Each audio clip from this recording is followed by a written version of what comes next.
নমস্কার বন্ধুরা, kitchen queen পূজা চ্যানেলে আপনাদের স্বাগতম। আজকে আমি বানাচ্ছি ডিমের কারি। প্রথমে আলু সেদ্ধ করে রেখেছি, তারপর পেঁয়াজ কেটে রেখেছি এবং লঙ্কা কেটে রেখেছি। প্রথমে আমি ডিমটা সেদ্ধ করে নিয়েছি। সেদ্ধ করার পর একটু হলুদ গুঁড়ো আর নুন দিয়ে ভেজে নিয়েছি। তারপর আলুটা ভেজে নিলাম ওই তেল দিয়েই, হলুদ নুন দিয়ে। তারপর আমি তেল দিলাম, তেজপাতা দিলাম এবং পাঁচফোড়ন দিলাম। ভেজে নিয়ে পেঁয়াজ দিয়ে দিলাম।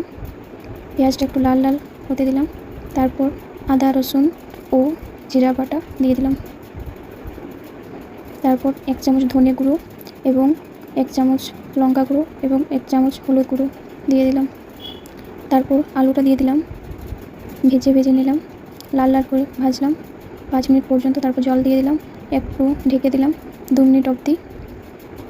তারপর ডিমগুলো এবার ছেড়ে দেব।